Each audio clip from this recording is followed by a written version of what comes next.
listen.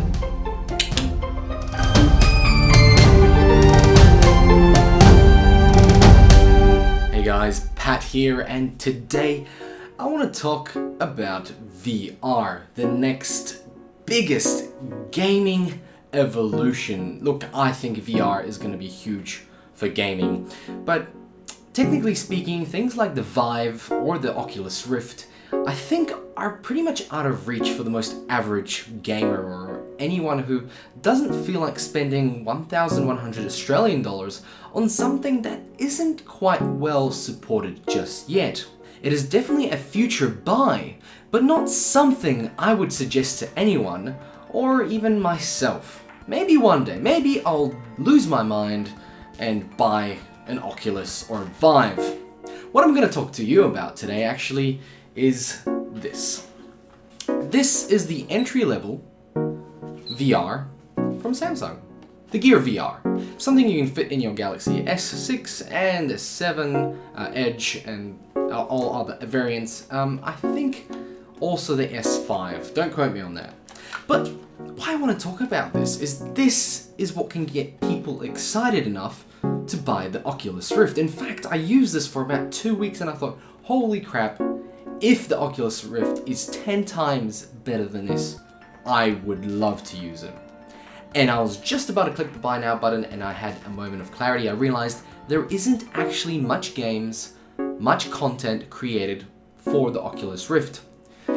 So I realized this, my friends, is the best thing for VR you can have right now. So what is this? It is basically lens inside a plastic casing with a small controller where you can put your phone inside and it will be your screen. It is not the best quality, but it is one of the best introductions to get you excited about VR. If you do have a Samsung phone, which is also an expensive outlay, if you want to obviously count that as the expense of the VR, then yes, a $600 phone minimum on Kogan, for example, would really get you this, and this is $150 too.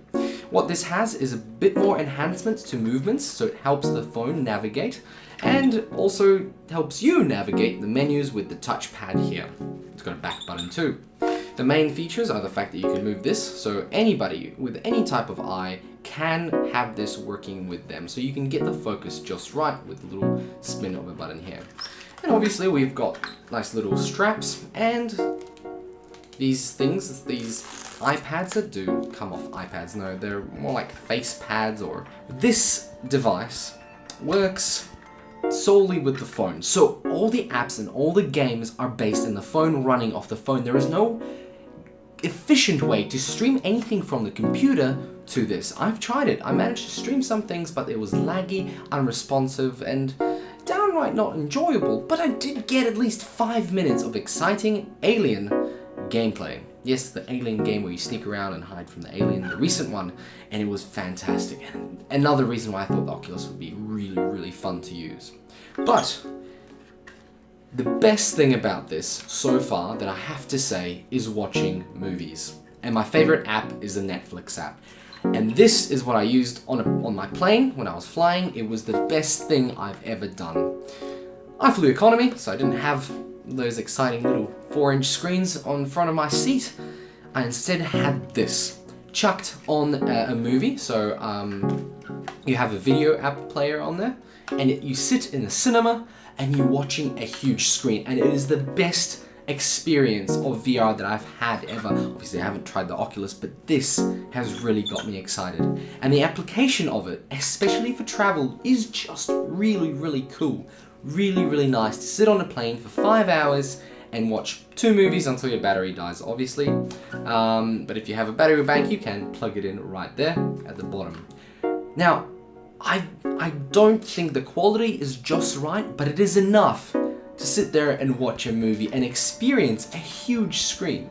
And the best thing I'd have to point out is the fact that it makes you immersed, that you're sitting somewhere in a big cinema watching a movie on a big screen. Enough so that you forget where you are on a plane or maybe even in the car. You really, really get immersed, and after about 20 minutes, you won't even notice it. The other thing I had encountered is a bit of eye strain. That is true. After a long time in this, even 15 minutes for some people, your eyes will hurt. So I don't recommend if you get a lot of eye strain from this. It is not perfect, and you gotta have a good clean phone, clean lens to really make use of it, because any speck, any dirt really makes your eyes to work. It makes them work hard and it pains them. But guys, this isn't so much as a review, but just a yarn about the future of VR. I think it's not there yet. I think it's too expensive, but if you want to experience what all the fuss is about, for those folks who have bought it, this is a really cool toy, because at the moment that's what it is. It's a toy. But for traveling, hell, I'm never gonna take a plane flight ever again without this. Guys, thanks for watching.